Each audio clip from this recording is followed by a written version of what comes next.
أما نادى بك الموت أما أسمعك الصوت أما تخشى من الفوت فتحتاط وتهتم. السلام عليكم ورحمة الله وبركاته.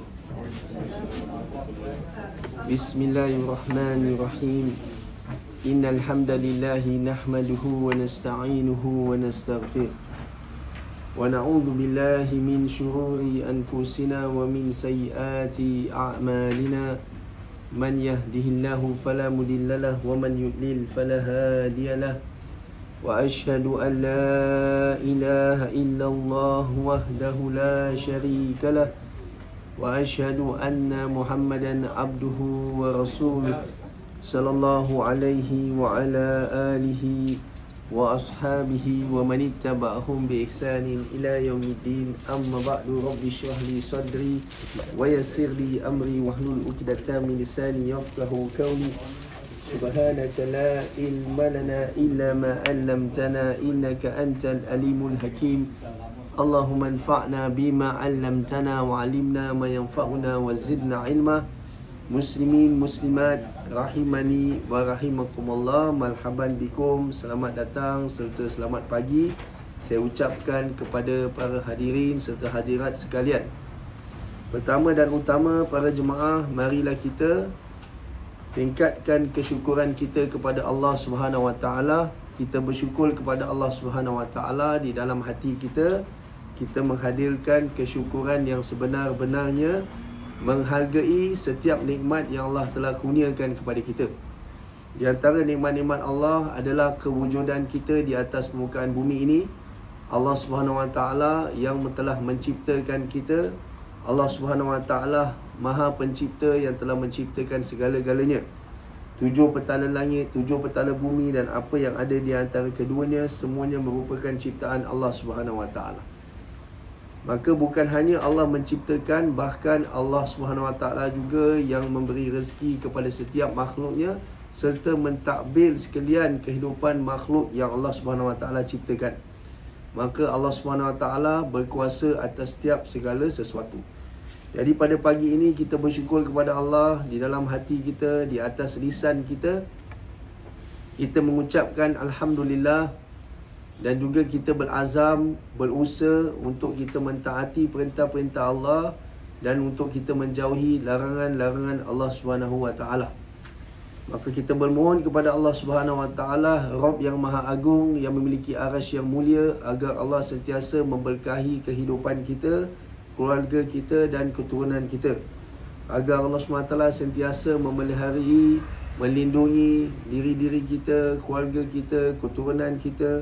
Bermohon kepada Allah, Rabb yang Maha Agung, memiliki arasy yang mulia, agar Allah sentiasa menggolongkan kita di dalam golongan hamba-hambanya yang bersyukur ketika diberi, di dalam golongan hamba-hambanya yang bersabar ketika diuji, dan juga di dalam golongan hamba-hambanya yang sentiasa beristighfar, bertaubat kembali kepadanya apabila kita terjerumus di dalam dosa. Amin, amin, ya rabbal alamin. Dan juga para jemaah hadirin hadirat rahimani wa rahimakumullah, kita memperbetulkan, memperbaiki dan memperbaharui niat kita masing-masing. Kehadiran kita di dalam majlis ini secara fizikal ataupun bagi mereka yang mengikuti secara online, maka kehadiran kita adalah untuk kita mencari keredaan Allah Subhanahu Wa Taala. Ini adalah niat yang pertama dan utama, iaitu kita mengikhlaskan agama kepada Allah. Maka kita semua sedang beribadah kepada Allah. Dengan hadirnya kita di dalam majlis ilmu, kita sedang beribadah kepada Allah Subhanahu Wa Taala. Dan hendaklah setiap ibadah itu ditujukan hanya kepada Allah semata.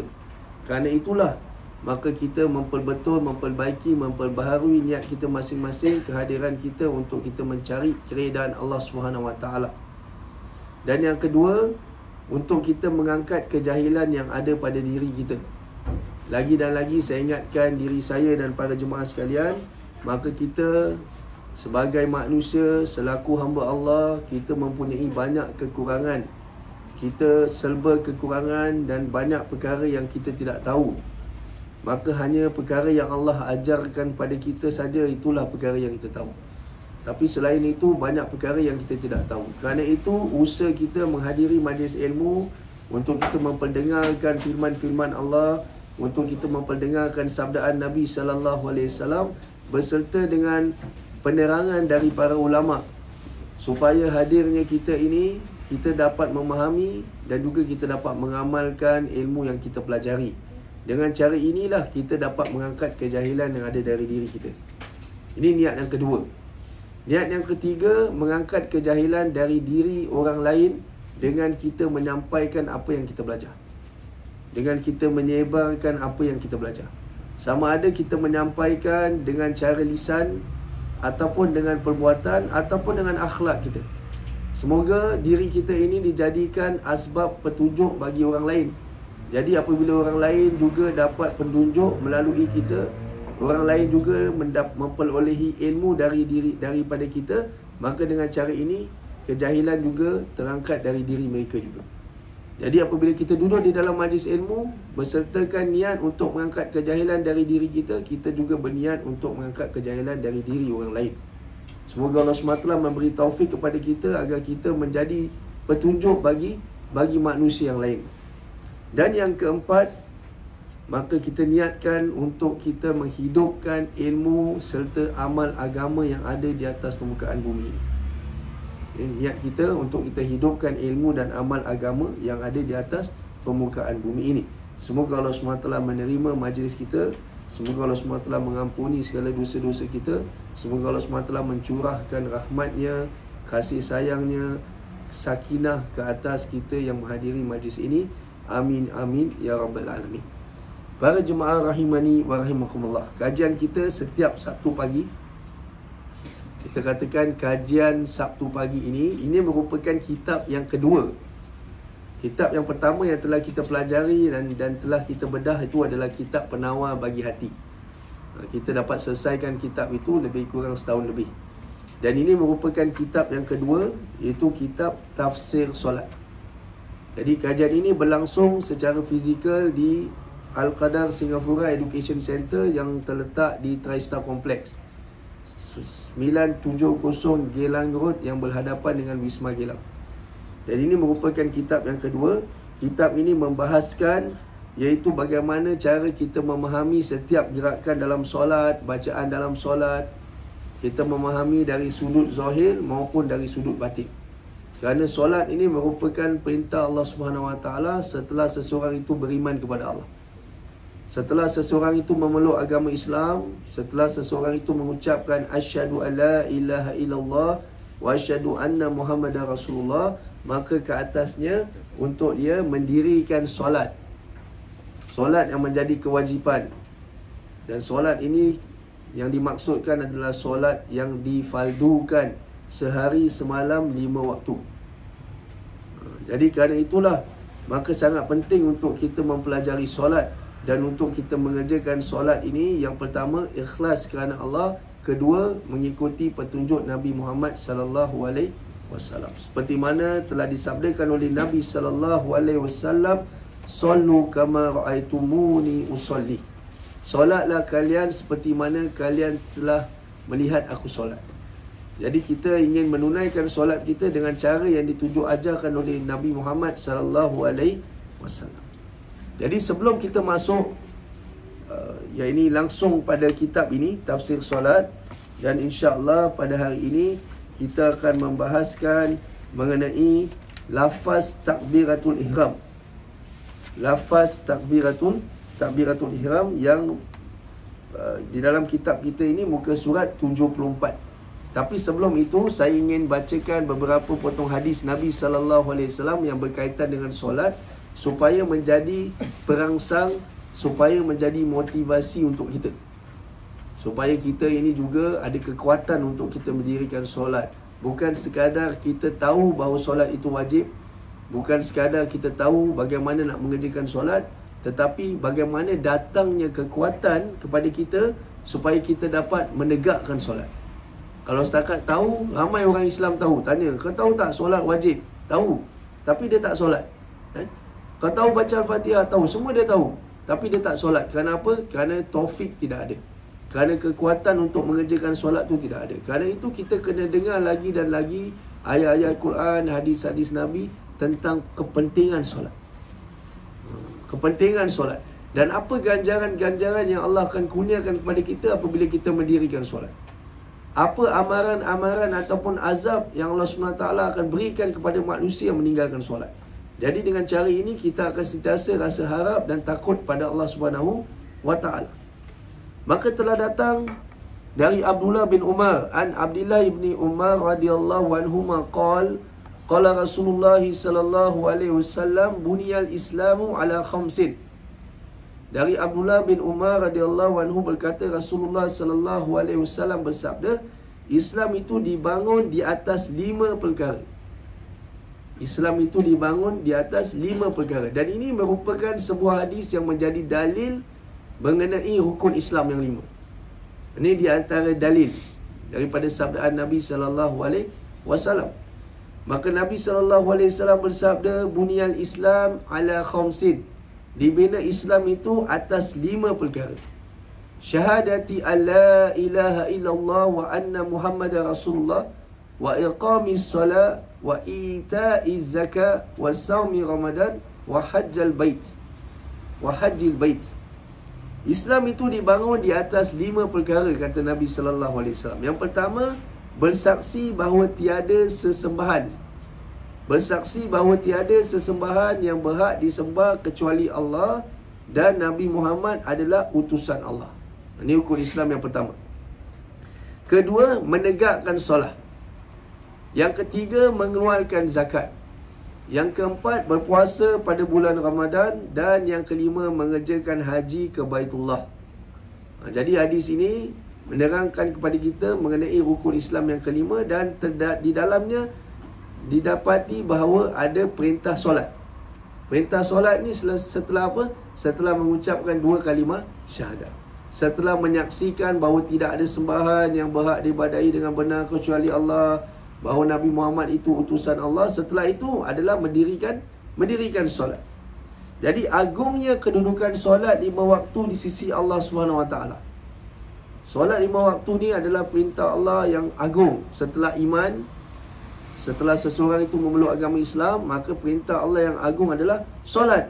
Di mana saat Allah mensyariatkannya, ketika Allah SWT mensyariatkan perintah solat ini pada umat ini, Allah SWT langsung memanggil, Allah SWT langsung menjemput Rasulnya sallallahu alaihi wasallam, dan Allah berbicara langsung kepada Rasulnya perihal perintah solat ini. Jadi perintah solat ini Allah SWT sendiri jemput Nabi.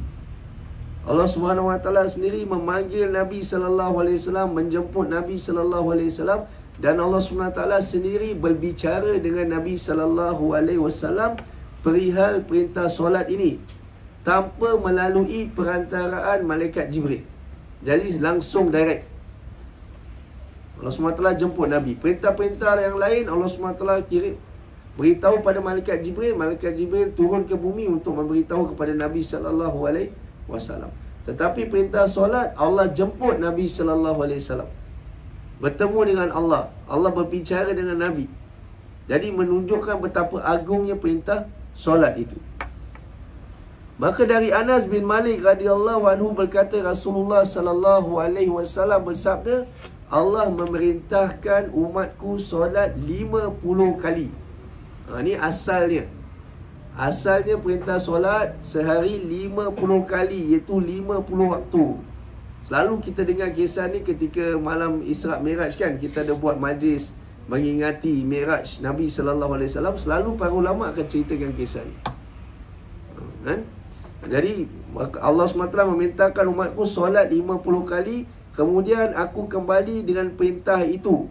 Jadi Nabi, ketika Nabi Isra' berarti dari mana ke mana? Daripada Masjidil Haram ke Masjidil Aqsa. Mi'raj daripada Masjidil Aqsa naik ke mana? Naik ke turun? Naik, kerana Allah Maha Tinggi. Kerana itu bila ditanyakan di mana Allah, Allah bersemayam di Arash. Kan? Kita tak boleh kata Allah di mana-mana, tak boleh. Allah SWT bersemayam di Arash. Kerana itu Allah SWT yang beritahu pada kita. Dan Nabi naik. Nabi tak pergi ke mana-mana, Nabi naik, kan? Jadi menunjukkan Allah SWT Maha Tinggi. Allah SWT bersemayam di Arash. Pasal bila kita doa pun selalu kita tengok atas macam itu. Kerana ni Allah SWT beritahukan kepada kita. Jadi di sini maka apabila Nabi SAW diperintahkan solat 50 kali, kemudian aku kembali dengan perintah itu hingga aku bertemu dengan Musa. Jadi Nabi SAW tak minta diskaun dulu. Nabi SAW tidak tawar dulu. 50 waktu, 50 waktu. Maka Nabi pun turun, Nabi pun bertemu dengan Musa AS. Maka Musa AS bertanya kepada Nabi SAW, apa yang Allah perintahkan kepadamu? Nabi Musa pun tanya kepada Nabi SAW, apa yang Allah perintahkan kepadamu? Aku menjawab, aku diperintahkan untuk melaksanakan 50 kali solat sehari semalam. Jadi dalam sehari semalam 50 kali. Jadi kalau 50 kali berarti setiap beberapa minit kena solat.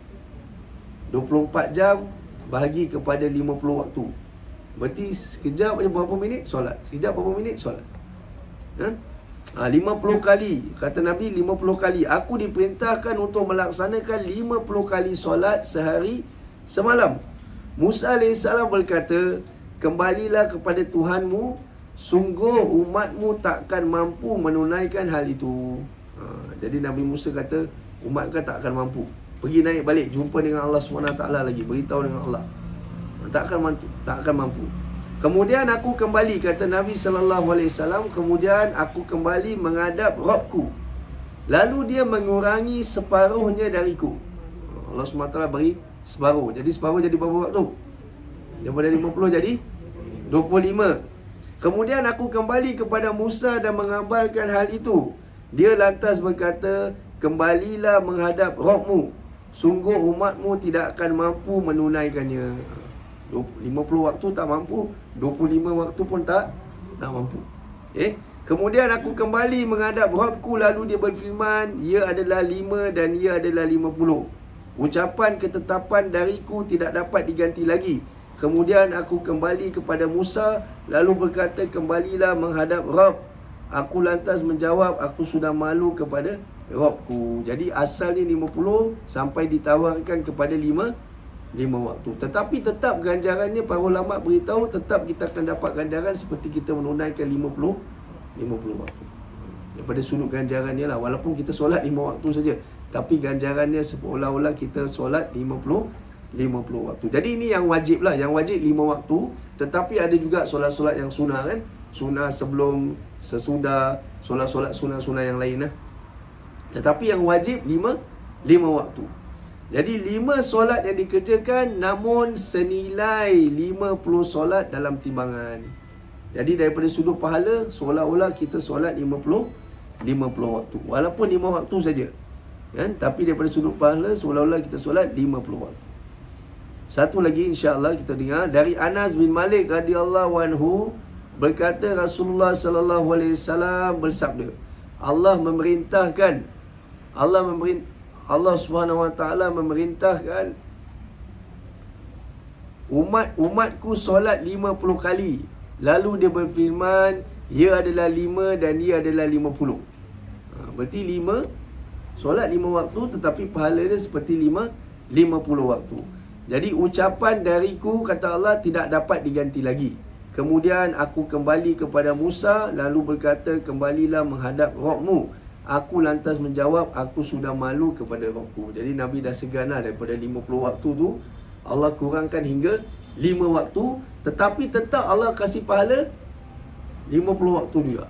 Jadi Nabi SAW rasa segan, malu untuk bertemu dengan Allah SWT lagi, untuk meminta dikurangi.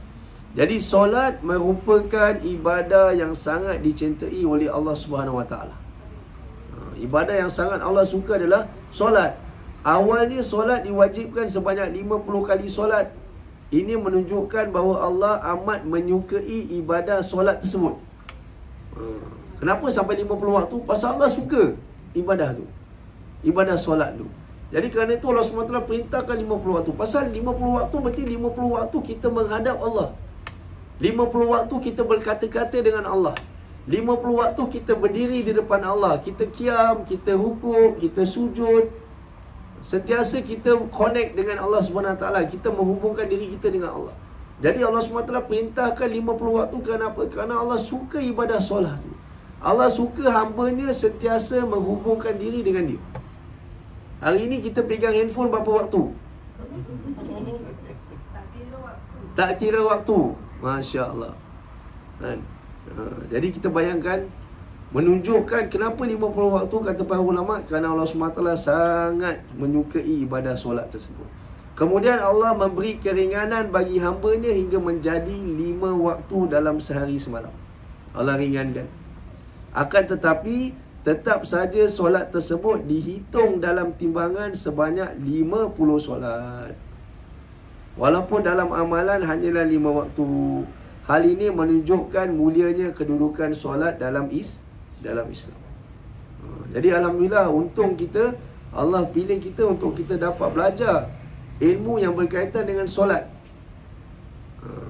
Kerana ini merupakan ilmu fardu ain. Ini merupakan ilmu yang wajib atas setiap Muslim serta Muslimah mempelajarinya.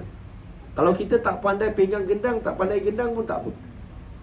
Kita tak pandai joget sambra pun tak apa. Yang ulang-alik kan, tak apa, tak ada masalah. Tu tak wajib, tu adat saja.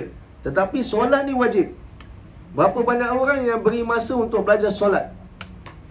Biasanya, aku dah tahu, dia kata. Oh, solat, aku dah tahu. Tak payah belajar lah, aku dah tahu solat. Tapi sedangkan, betul ke dah tahu? Betul ke solat yang kita dirikan dan boleh menarik pertolongan Allah? Betul ke solat yang kita dirikan dah boleh menarik khazanah dari Allah? Jadi kita macam dah pandai sangat, dah tahu sangat, tak nak belajar solat. Misal kita dah solat berpuluh-puluh tahun, tetapi solat kita dah boleh tarik pertolongan Allah, solat kita dah boleh mencegah diri kita daripada fahsyat dan munkar. Solat yang belum cegah diri kita daripada fahsyat dan munkar tu belum mendapat hakikat solat lagi. Tu pasal setiap perkara dia ada nama, dia ada gambar, dia ada hakikat. Setiap perkara ada nama, ada gambar, ada hakikat. Contoh, singa kan, selalu saya bagi contoh kan, singa, nama singa. Tapi kalau gambar singa, kita kena ambil gambar singa lah. Tu gambar singa ataupun kita lukislah gambar singa. Tapi kalau hakikat singa, singa tu betul-betul singa tu. Kalau hari ni setakat saya sebut singa ribu-ribu kali pun, saya pekik, saya mengaum kan. Saya ada kalian takut? Tak takut. Pasal singa je. Tak ada gambar. Kalau saya tulis gambar singa pun, saya lukis pun tak takut juga. Tapi kalau betul-betul hakikat singa, semua orang lari. Jadi begitu juga hari ni kita solat kita, adakah sekadar nama aja solat? Ataupun kita punya gambar kita je nampak kita solat? Ataupun kita dah benar-benar mendapat hakikat solat? Jadi kerana itulah kadang-kadang kita tengok kenapa kadang-kadang diri kita ni masih banyak lagi kekurangan, masih tak boleh, kita tak boleh cegah diri kita daripada fahsyat, daripada munkar. Susah kan? Kerana apa? Kerana kita tak usaha atas solat, kita tak sungguh-sungguh memperbaiki solat kita. Begitu juga kita tegur anak kita mulut berbuih. Masih gitu juga anak-anak kita ni. Masih gitu juga orang manusia ni kan? Pasal apa? Pasal dia tak jaga solat. Cuba kalau dia sungguh-sungguh dia jaga solat, maka insya-Allah dia akan mudah. Jadi tanggungjawab kita mengajak kepada solat. Dengan kita mengajak kepada solat, sebenarnya kita sedang mencegah kemungkaran. Kerana Allah SWT berfirman, Inna solata tanha anil fahsya'i wal munkar. Sesungguhnya solat itu akan mencegah fahsyat dan munkar. Kadang-kadang bila kita kata jangan buat ini, jangan buat itu, jangan buat ini, kadang-kadang orang pun dah jemu dengan kita. Tengok muka dia je, jangan tu, jangan ni, jangan tu, jangan ni. Jadi kadang-kadang kita beri galakkan supaya orang suka pada solat, orang datang belajar solat, orang mengerjakan solat. Bila dia mengerjakan solat, dia usaha atas solat, mengerjakan solat, lama kelamaan mudah untuk dia mentaati perintah Allah. Mudah untuk dia menjauhi larangan Allah Subhanahu wa taala. Jadi atas perkara inilah kita berkumpul setiap Sabtu ni, kita nak revise baliklah. Walaupun kita dah makan garam terlebih dahulu ke, tak makan Ajinomoto, garam je. Dah makan garam terlebih dahulu pun tetap usaha lagi, belajar lagi solat, belajar lagi solat. Jadi pada pagi ini insya-Allah kita masuk pada pembahasan lafaz takbiratul ihram yang benar. Lafaz. Bila kita sebut lafaz, berarti dia kena gunakan lidah lah. Kena ada sebutannya. Itu lafaz.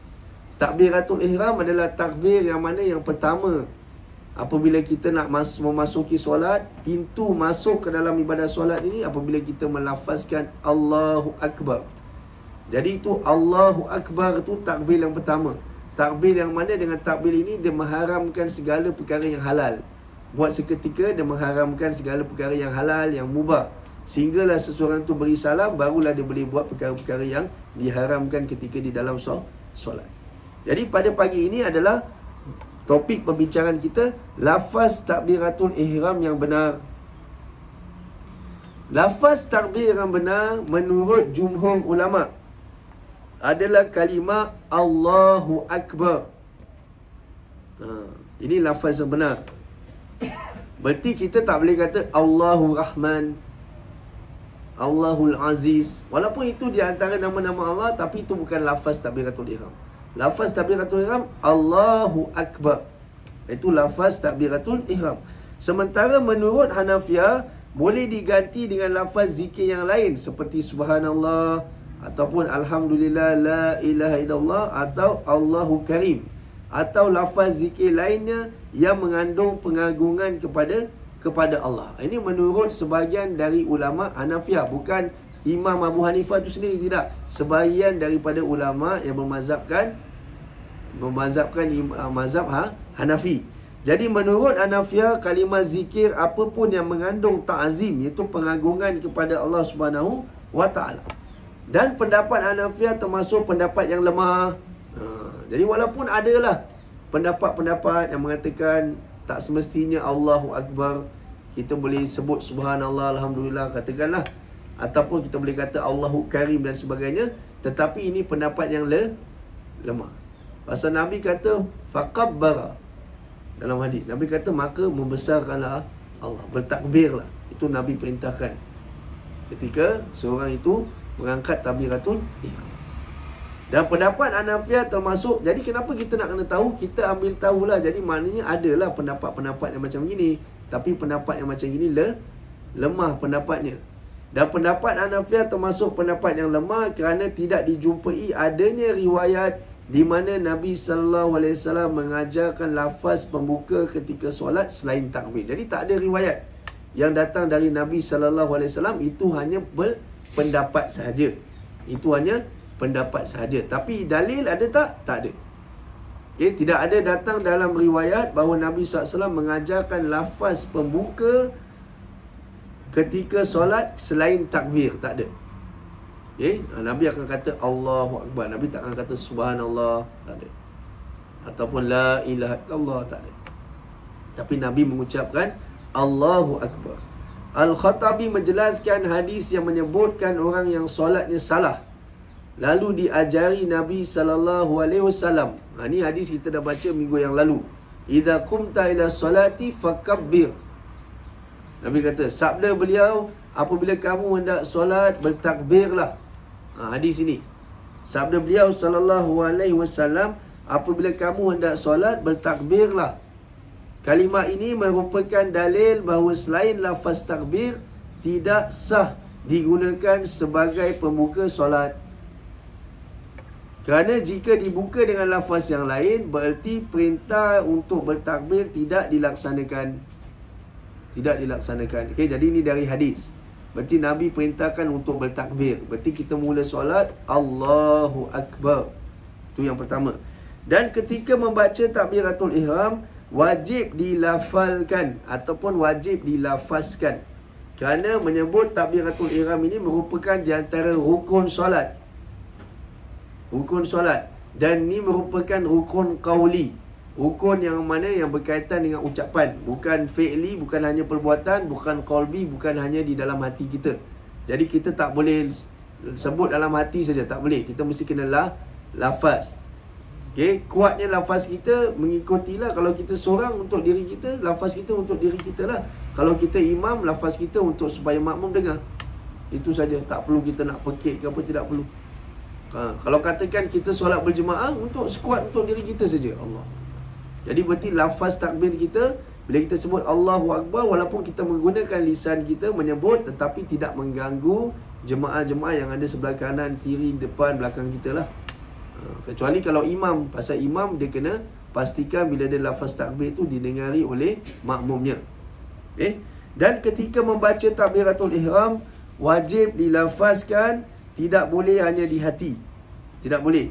Sehingga orang yang melakukan takbiratul ihram sementara mulutnya diam saja, tidak mengucapkan apa pun, maka takbirnya tidak sah. Jadi kita tak boleh dalam hati kita angkat tangan, tapi dalam hati kita yang kata Allahu Akbar, tak boleh. Kita mesti dengan lisan kita mesti kena goyang. Mesti kena gerak dengan lisan. Berarti yang mengucapkan Allahu Akbar tu dengan lafaz, dengan lisan kita. Okay? Maka takbirnya tidak sah sehingga solatnya batal. Pasal dia tidak menunaikan rukun di antara rukun sembahyang. Okay? Ibnu Hubairah mengatakan, wattafaqu ala an takbiratul ihram min furudis solah. Dikatakan di sini,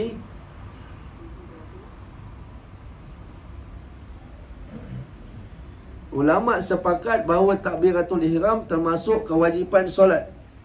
Muka surat 75. Ulama sepakat bahawa takbiratul ihram termasuk kewajipan solat.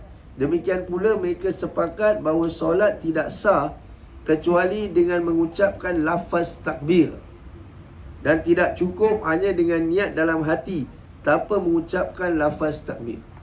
Jadi ini pun ramai, saya katakan ramai manusia, orang Islam kita yang tidak tahu, ataupun biasa belajar tetapi tak jelas. Jadi kadang-kadang kita solat hari-hari, yang kita solat bertahun-tahun, kadang-kadang kita angkat tangan saja tapi kita tak gerakkan lisan. Kita sebut Allahu Akbar tapi dalam hati kita tak gerakkan lisan kita. Jadi tidak sah solat kita. Jadi kita mesti nak kena gerakkan lisan. Allahu Akbar. Lisan kita mesti kena gerak. Pasal apa? Pasal menyebutkan Allahu Akbar itu adalah rukun qauli, berarti kena diucapkan, kena disebutkan. Dan ulama sepakat bahawa takbiratul ihram termasuk kewajipan solat. Demikian pula mereka sepakat bahawa solat tidak sah kecuali dengan mengucapkan lafaz takbir, mengucapkan lafaz takbir. Dan tidak cukup hanya dengan niat dalam hati, tak boleh. Kita tak boleh niatkan, berarti maksudnya Allahu Akbar tu kita niatkan dalam hati, tidak. Tetapi kita kena gunakan lisan kita tanpa. Jadi kalau niat dalam hati tanpa mengucapkan lafaz takbir, tidak boleh, tidak sah. Ulama sepakat bahawa takbiratul ihram harus dilafazkan, hanya saja untuk imam dilafazkan dengan suara yang keras. Kalau imam dengan suara yang keras lah, berarti boleh didengar oleh makmum. Sementara makmum dilafazkan dengan suara pelan. Makmum juga dilafazkan tapi dengan suara pelan. Ketika Nabi SAW sakit, beliau menjadi imam dengan posisi duduk, sementara Abu Bakar berada di samping Nabi SAW mengeraskan bacaan beliau. Okey, sekarang seterusnya. Okey, jadi berarti kesimpulannya, mengucapkan takbiratul ihram ini adalah wajib kita mengucapkan dengan lafaz. Ini kesimpulan. Okey. Kita seterusnya kita masuk kepada memahami makna dan hikmah kalimah takbir. Memahami makna dan hikmah kalimah takbir. Kalimah Allahu Akbar yang artinya Allah Maha Besar. Dialah zat yang maha besar. Allah Maha Besar, dialah zat yang maha besar. Maha besar zatnya, maha agung nama dan sifatnya. Sehingga dalam kalimat takbir terkandung makna menetapkan semua kesempurnaan untuk Allah dan mensucikannya dari semua kekurangan dan cacat. Sekali lagi, kalimah Allahu Akbar yang artinya Allah Maha Besar. Dialah zat yang maha besar. Maha besar zatnya, maha agung nama dan sifatnya. Sehingga dalam kalimat takbir terkandung makna menetapkan semua kesempurnaan untuk Allah. Semua kesempurnaan ini untuk Allah, dan mensucikannya dari semua kekurangan dan cacat. Allah SWT, Allahu Akbar, Allah Maha Besar dari segala, dari apa, segala apa pun, segala siapa pun. Allah Maha Besar. Dalam Hasyiah Ar-Raudul Mughbi dinyatakan, kalimat takbir mencakup makna menetapkan kesemua kesempurnaan untuk Allah, mensucikannya dari segala kekurangan dan aib, meyakini hanya Dia, hanya Allah yang berhak diagungkan, serta mengandung pengagungan dan pemuliaan.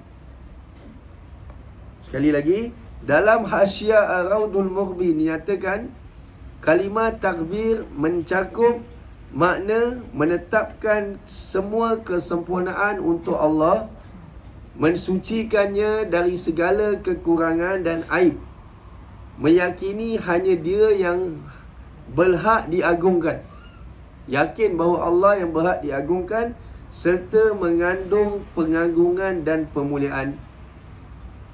Dia zat yang maha besar, yang maha agung, sehingga tidak selayaknya hamba menyebut namanya tanpa memujinya. Dia, iaitu Allah, zat yang maha besar, maha agung, sehingga tidak selayaknya hamba menyebut namanya tanpa memujinya. Kita lihat pada hikmah. Hikmah mengapa kita diperintahkan untuk membaca takbir. Hikmah mengapa kita diperintahkan untuk membaca takbir ketika mengawali solat adalah agar, ini very important. Ini sangat-sangat penting. Pasal kita solat kan, kita nak tahu nak makna bacaan, apa makna dia, apa hikmah dia, supaya bila kita hadir kelas ini, sehari Sabtu ni, kita dapat baiki solat kita. Solat kita makan jadi baik, jadi baik. Jadi hikmah mengapa kita diperintahkan untuk membaca takbir. Apa hikmah dia? The wisdom of saying the takbir, Allahu Akbar, ketika permulaan solat, in the beginning of the prayer, adalah agar orang yang solat merenungkan keagungan Allah. Jadi bila kita sebut Allahu Akbar, dan hikmah dia supaya kita merenungkan keagungan Allah Subhanahu Wa Taala. Zat yang saat itu dia sedang menghadap kepadanya. Jadi kita ni sedang berdiri di hadapan Allah yang Maha Agung. Allah yang Maha Agung. Allah Subhanahu Wa Taala yang suci dari segala kekurangan dan aib. Jadi kita meyakini bahawa Allah lah yang layak diagungkan. Jadi hikmah mengapa kita diperintahkan untuk membaca takbir ketika mengawal solat adalah agar orang yang solat merenungkan keagungan Allah, zat yang saat itu dia sedang menghadap kepadanya, sehingga hamba akan lebih khudu. Hamba akan lebih khudu, tunduk di hadapannya. Jadi kita lebih khudu lagi, kita lebih tawaduk lagi depan Allah, kita lebih rendah diri lagi depan Allah, kerana kita sedang menghadap zat yang maha agung, yang suci daripada sifat kekurangan, yang maha berkuasa atas setiap segala sesuatu. Jadi ini di antara, kita katakan, hikmah mengapa kita menyebutkan, iaitu takbiratul ihram, Allahu Akbar. Dia terlalu mulia. Dia terlalu mulia sehingga tidak selayaknya hamba mengalihkan perhatian kepada yang lainnya. Jadi bila kita solat ni, para jemaah rahimani wa rahimakumullah, kita punya 5 minit, 7 minit, 10 minit ni kita kasihlah yang terbaik untuk Allah. Memang kita sibuk kan, kadang kita banyak kerja, kita nak bikin urusan kita macam-macam. Tetapi bila kita solat, kita pastikanlah 5, 7, 10 minit ni kita berilah yang terbaik, tumpuan kita. Jadi kita sedang mengagungkan Allah, kita sedang berdiri di hadapan zat yang maha agung, yang tidak ada kekurangan, yang suci daripada kekurangan, dan dia terlalu mulia sehingga tidak selayaknya hamba mengalihkan perhatian kepada yang lainnya. Jadi kita kena fokus kepada Allah, kepada solat kita. Dia maha besar dibandingkan segala sesuatu, sehingga tidak selayaknya sang hamba mengingat yang selainnya. Jadi bila kita solat ni, Allah berfirman, aqimis solata li dzikri. Aqimis solata li dzikri. Allah kata, dirikanlah solat untuk mengingati aku. Jadi bila kita solat, pastikan kita usaha sedaya upaya kita ingat Allah. Sedaya upaya kita solat ni, kita usaha untuk ingat Allah. Kerana dia maha besar dibandingkan segala sesuatu, sehingga tidak selayaknya sang hamba mengingat-ingat yang selainnya. Jadi bila kita solat, jangan kita ingat selain Allah, tapi kita ingat Allah. Ada nasihat yang disampaikan ulama. Lau alimal musalli man yunaji maltafat. Andaikan orang yang solat mengetahui kepada siapa pun dia bermunajat, tentu dia tidak akan menoleh. Kalau kita kenal lah, kalau kita tahulah kita ni berdiri depan siapa, pasti kita tidak akan mengelak ataupun menoleh ataupun mengubahkan perhatian kita kepada selainnya, kalau kita benar-benar kenal. Jadi andaikan orang yang solat mengetahui kepada siapa dia bermunajat, tentu dia tidak akan menoleh, baik menoleh badannya maupun hatinya. Jadi bagaimana cara kita nak dapatkan khusyuk di dalam solat ini adalah perkara-perkara yang perlu kita jaga di luar solat. Semasa solat biasanya kita 5 minit, 7 minit, paling-paling lama pun 10 minit kalau kita boleh mendirikan solat. Tetapi kehidupan kita di luar solat lebih banyak lagi masa yang kita habiskan. Jadi kerana tu di luar solat kita kena letihkan diri kita, kita kena penatkan diri kita, kita kena letihkan diri kita. Bila di luar solat, kita kena mengagungkan Allah, kita kena banyak membesarkan Allah di luar solat, kita kena banyak memuji Allah di luar solat, kita kena banyak mensucikan Allah di luar solat. Berarti kita kena banyak berzikir di luar solat. Letihkan diri kita, penatkan diri kita, usaha bagaimana aku nak memperbanyakkan mengagungkan Allah di luar solat. Barulah bila kita solat ni akan datang khusyuk dan khudu. Tetapi kalau katakan di luar solat kita banyak mengagungkan selain Allah, kita banyak membesarkan selain Allah, kita banyak cakap pasal makhluk, fikir pasal makhluk, cakap banyak makhluk, sentiasa dengan makhluk, sentiasa dengan selain Allah, maka bila kita solat, kita janganlah expect ini 5 minit kita boleh ingat Allah. Pasal kita luar solat banyak lalai. Jadi kerana tu di luar solat ini kita kena banyaklah mengagungkan Allah, banyak baca Quran, kita banyak amalkan sunah-sunah, zikir-zikir, zikir pagi, zikir petang, banyakkan amalkan doa-doa masnunah, zikir-zikir yang disunahkan kepada kita bila kita makan, apa baca doa, lepas makan, masuk tandas, keluar tandas, pakaian, memakai pakaian, menanggalkan pakaian, lihat tengok cermin, baca apa. Jadi sentiasa kita amalkan doa-doa yang kita belajar tu di dalam kitab Hisnul Muslim. Doa-doa tu kita amalkan, banyak berzikir, banyak ingat Allah, banyak selawat, banyak ingat Allah, banyak bertasbih, bertahlil, banyak baca Quran. Banyakkan masa kita berzikrullah di luar solat, maka bila kita solat mudah untuk kita ingat Allah. Tapi kalau luar solat kita selalu lalai aja kan. Lebih-lebih lagi bukan hanya lalai, kita banyak buat dosa. Mata buat dosa, telinga buat dosa, lidah buat dosa, fikiran-fikir yang dosa, banyak buat dosa. Jadi dalam solat ini kita susahlah kita nak 5-7 minit ni kita nak ingat Allah. Jadi kerana itu kita kena banyak ingat Allah di luar solat. Yang kedua, cara kita nak datang khusyuk pada Allah di dalam solat adalah kita mengajak orang kepada solat. Kita mengingatkan orang untuk solat. Kita usaha untuk mengajak orang kepada solat. Kita usaha untuk menghubungkan orang kepada Allah. Berarti kita berdakwah. Jadi bila di luar solat kita sentiasa ajak orang kepada solat, ingatkan orang kepada solat kan, kita sampai letih, sampai penat. Maksud saya kenapa letih penat? Pasal itu maksud kita. Maksud kita di luar solat untuk menyati Allah. Maksud kita di luar solat untuk mengajak orang untuk solat, kata orang. Jadi nanti dalam solat tu, walaupun kita letihkan diri kita dalam solat tu, bila kita takbir, Allah akan berikan kemanisan solat. Pasal Allah kesian tengok kita. Luar solat ni kita usaha sentiasa jaga zikir kita, zikir pagi, zikir petang.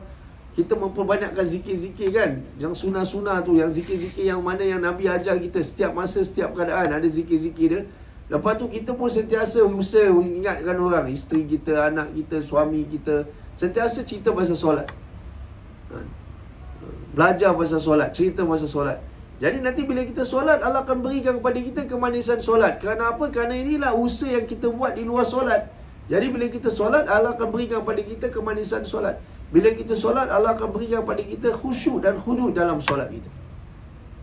Dan yang ketiga, untuk mendatangkan khusyuk dan khudu dalam solat adalah memperbanyakkan doa kepada Allah. Ya Allah, Engkau kurniakan kepadaku hakikat solat. Ya Allah, Engkau kurniakan kepada aku solat yang khusyuk dan khudu. Ya Allah, Engkau kurniakan kepada aku solat yang dapat mencegah diriku daripada fahsyat dan munkar. Banyak doa. Jadi kita dah jadikan solat ni seperti maksud hidup kita. Barulah bila kita solat tu, datanglah kemanisan solat, datanglah khusyuk dan khuduk dalam solat. Tetapi kalau di luar solat, kita tak fikir pun solat tu, kan?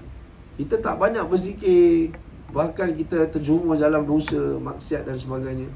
Kita pun tak peduli juga pasal solat. Tak pernah kita ingatkan keluarga kita untuk solat dan sebagainya. Jadi kita solat, memang solat, fizikal kita solat, tapi nak datangkan khusyuk dalam solat ni susah. Kerana ni pemberian Allah. Allah yang berikan kita. Jadi kita kena minta pada Allah Subhanahu wa ta'ala. Jadi dalam solat tu, dalam doa kita minta Allah, ya Allah, kau berilah pada aku hakikat solat. Kau berikan pada aku khusyuk di dalam solat. Jadi ni apa yang ulama ajarkan kepada kita, bagaimana nak datangkan hakikat solat.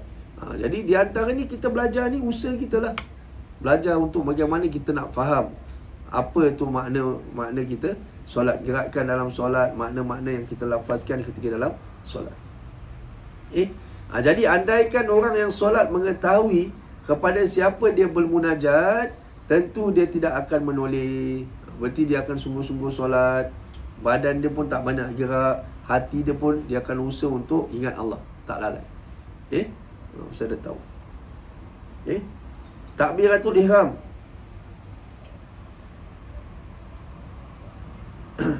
Takbiratul ihram harus bersamaan dengan niat. Question mark. Ini satu soalan lah. Satu soalan. Adakah takbiratul ihram ni harus bersamaan dengan niat? Berarti bila kita sebut Allahu Akbar, adakah kita kena niat sekali dalam hati kita? Pasal kita sebut dengan lisan, tapi niat dalam hati. Jadi bila kita sebut Allahu Akbar, sama ada kita angkat tangan ke kita tak angkat tangan, itu dah masuk pembahasan dia, kan? Angkat tangan ni tak wajib, sunnah. Tapi yang sebut takbiratul ihram ni rukun solat, ni wajib. Jadi bila kita sebut takbiratul ihram, adakah dia kena sama dengan niat kita dalam hati? Semasa kita sebut, adakah wajib juga kita kena niat solat apa yang kita nak solat ni? Fardu ke sunnah? Kalau fardu apa? Kalau sunnah apa? Untuk siapa? Untuk Allah, katakan. Jadi ni pembahasan dia. Takbiratul ihram tidak disyariatkan, takbiratul ihram tidak disyaratkan. Tadi saya silap, saya sebut disyariatkan. Takbiratul ihram tidak disyaratkan harus dibaringkan ataupun disertai dengan niat solat. Menggabungkan dua hal ini adalah mustahil. Kerana anggapan inilah banyak orang yang ditimpa penyakit was-was ketika takbir, sehingga takbirnya dilakukan berulang-ulang. Takbiratul ihram tidak disyaratkan harus dibaringkan dengan niat solat. Menggabungkan dua hal ini adalah mustahil. Kerana anggapan inilah banyak orang yang ditimpa penyakit was-was ketika takbir. Pasal dia nak takbir, dia nak niat sekali kan, dua-dua kan. Jadi kerana itu dia jadi was-was. Dah masuk ke belum niat dia? Dah ke belum? Jadi dia berkali-kali dia nak angkat takbir tu, sehingga takbirnya dilakukan berulang-ulang. Al-Kasani mengatakan boleh mendahulukan niat daripada takbiratul ihram menurut mazhab kami, iaitu mazhab Hanafi, jika tidak ada kegiatan apapun yang menyelai antara niat dan takbiratul ihram.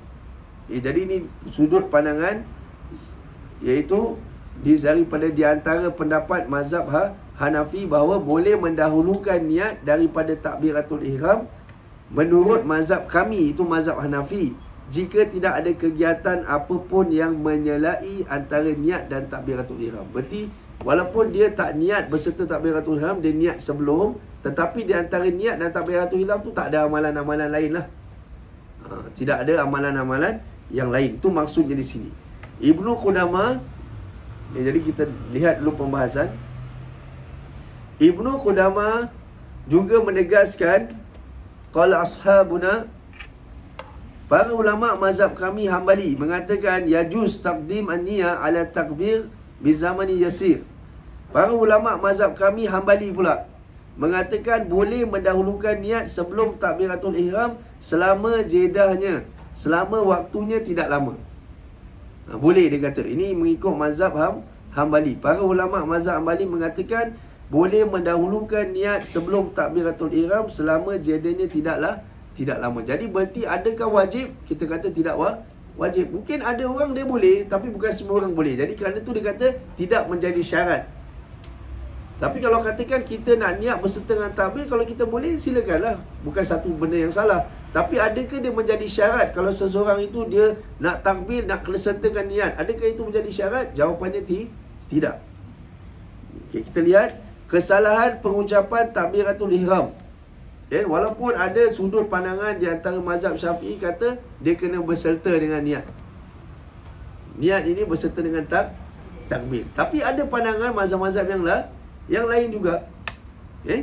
Jadi kalimat takbir Allahu Akbar, kesalahan pengucapan kita. Okey, rumusan pula yang ini. Takbiratul ihram harus bersamaan dengan niat ke tidak? Jawapannya tidak.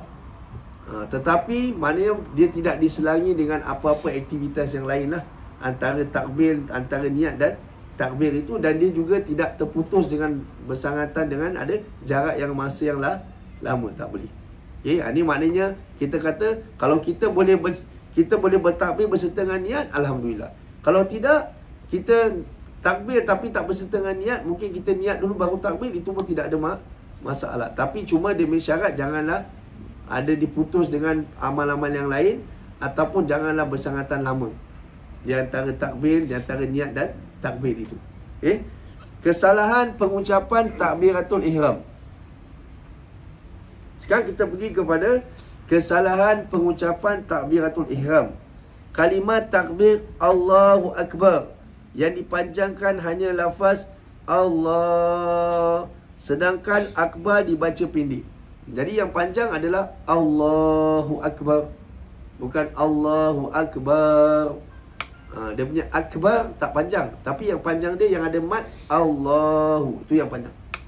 Allahu Akbar, tu yang panjang.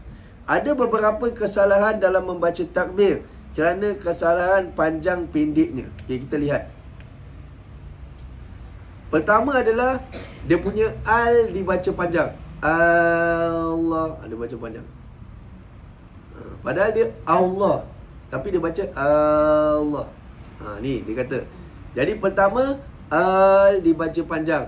Jadi lafaz ini artinya apakah Allah yang Maha Besar? Pasal kita dah letak istifham kat sana. Kita dah letak hamzah dekat sana. Jadi macam tanda tanya. Allah. Berarti adakah Allah tu Maha Besar? Seolah-olah kita tambah ada huruf istifham. Kita tambah hamzah dekat sana, ada question mark kat sana. Kita tambah. Jadi tak boleh, dia tak boleh Allahu Akbar, salah. Dia Allahu Akbar terus masuk. Ini pertama kesalahan adalah bila kita memanjangkan dia punya al yang kat depan tu. Itu salah, tak boleh. Kenapa? Dia mengubahkan makna. Instead of kita kata Allah Maha Besar, kita tanya pula, adakah Allah tu Maha Besar? Kita jadi bentuk soalan pula. Dia tak boleh.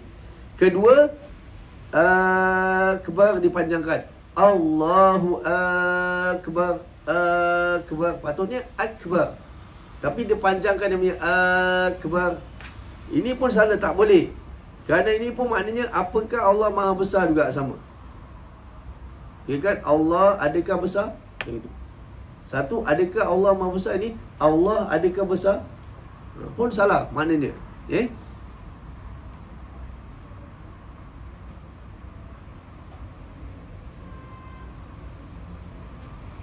Okay, baik.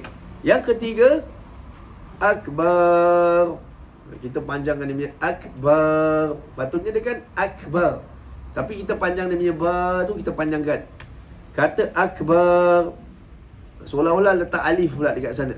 Artinya beduk. Sehingga kalimah Allahu Akbar artinya Allah adalah beduk. Maha suci Allah dari kalimah semacam ini. Jadi mengubahkan makna.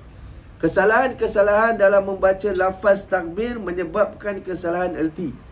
Jadi kalau kita punya takbir, kita salah ucap, berubahkan makna. Ini baru takbir, belum yang lain-lain lagi. Belum kita punya baca Al-Fatihah, doa iftitah, kita baca bacaan-bacaan tu, kita pastikanlah kita baca dengan betul.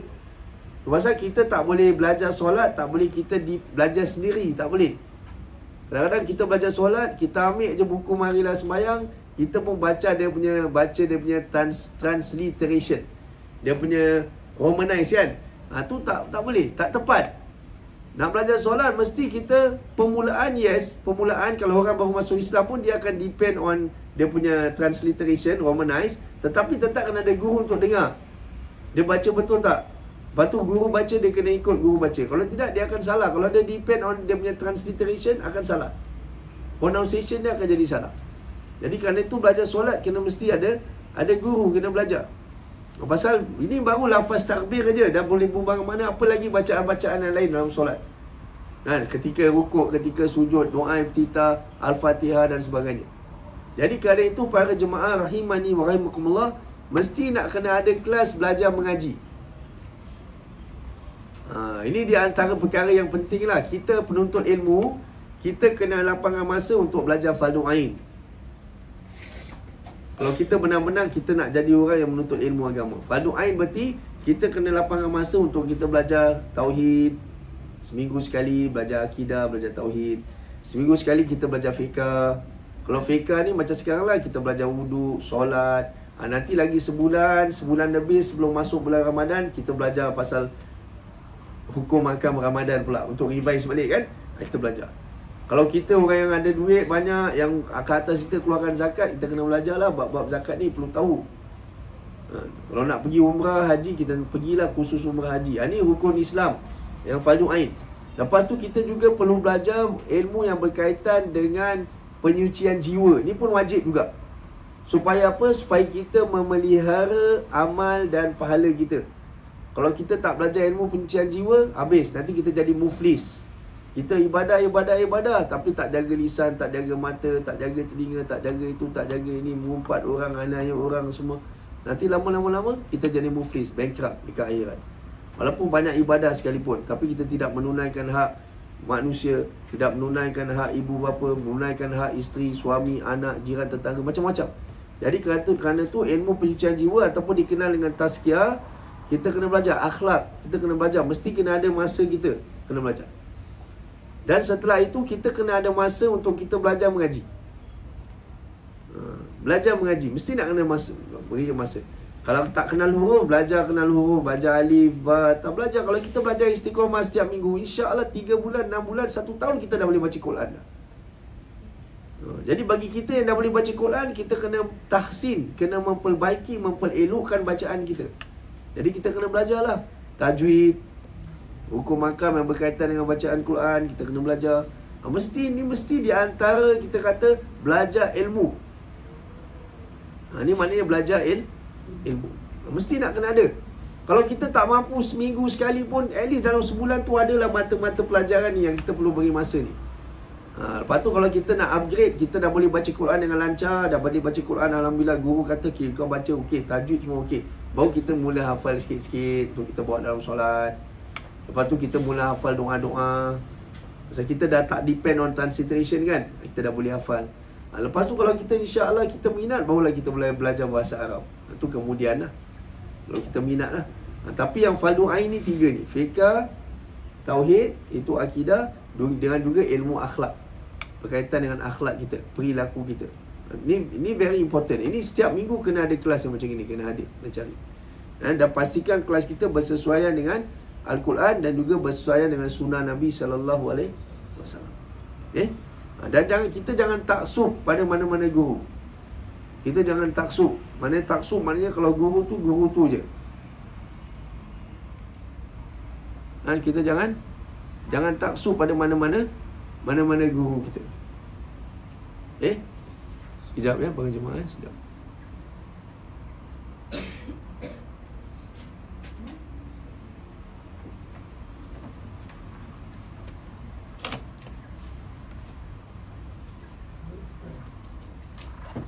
Jadi yang penting, yang kita tahu kita belajar ni dari guru kita ataupun ustaz kita belajar ni, mesti nak kena berpandukan kitab, dan dia mesti nak kena berpandukan Al-Quran dan juga sunnah. Itu very important. Itu didahulukan lah, dari pengalaman-pengalaman, dari mimpi-mimpi semua. Itu semua dibelakangkan. Yang penting itu yang kita belajar tu. Itu yang paling penting. Jadi para jemaah rahimani wa rahimakumullah, kita akan terus masuk kepada sini ada berapa kesalahan tadi dia kata? 3. Satu, dia punya ada yang kat depan tu jangan panjangkan. Itu pertama. Kedua, dia punya akbar. Itu pun jangan panjangkan. Dan yang ketiga, akbar. Bar pun jangan panjangkan lah. Ni di antara kesalahan ketika mengucapkan takbiratul ihram. Jadi kesalahan-kesalahan dalam membaca lafaz takbir menyebabkan kesalahan erti. Semua erti yang salah di atas merupakan kalimah kekufuran. Orang mempertanyakan, apakah Allah Maha Besar? Bererti telah meragukan sifat Maha Besar Allah Ta'ala. Jadi bayangkan kesalahan-kesalahan ini bukan kesalahan-kesalahan yang kecil, tapi kesalahan yang besar. Kerana apa? Kerana boleh menyebabkan seseorang itu menyebabkan seseorang itu berjatuh kepada kekufuran. Pasal kita tanya pula, adakah Allah Maha Besar? Macam kita tak yakin pula. Kita tak yakin bahawa Allah tu besar. Jadi sedangkan kita sedang solat, tapi lafaz kita ni, pronunciation kita salah. Cara kita mengucapkan salah. Jadi kerana itu tak bolehlah kita kata tak tahu. Kalau kita dah solat puluhan tahun, takkan kita nanti nak diri depan Allah, ya Allah aku tak tahu, ya Allah aku tak sengaja, ya Allah. Nanti Allah akan tanya, kenapa kau tak belajar? Kenapa kau tak ambil tahu? Dulu kau pakai Android, kau tak tahu pakai iPhone. Lepas tu kau belajar, kau dah pandai pakai iPhone. Android cakap kau tak tahu. Habis solat kau tak ambil tahu pula. Tapi hal dunia semua kau ambil tahu. Kau jadi ahli mesyuarat tingkap, semua kau ambil tahu. Tapi hal agama kau tak ambil tahu pula. Jadi tak boleh. Jadi tidak ada alasan kita boleh diri depan Allah kata kita tak tahu. Kita mesti nak kena belajar. Jadi Alhamdulillah, kalau Allah SWT pilih kita, kalau kita tak tahu, kita buat silap, sekarang kita belajar, kita tahu, Alhamdulillah, kita dah tahu. Jadi seterusnya, kita pergi kepada fik bersedekap ketika solat. Nah, dia ada macam dia takbir dia Allah, tapi dia pause dia. Ya. Allahu Akbar, boleh gitu. Dia sebenarnya tak ada sakta, tak ada stop. Dia one word, one breath. Pasal kalimah Allahu Akbar, dia tak ada sakta. Sakta berhenti seketika tanpa mengambil nafas. Tak ada. Dan dia pun tak ada waqaf, berhenti mengambil nafas baru, tak ada. Kecuali kalau dia ada masalah pernafasan lah, tu lain lah. Dia memang semput ke, dia masalah pernafasan, tu lain. Tapi kalau dia normal, dia tak ada stop, tak ada sakta. Dia Allahu Akbar, terus sambung.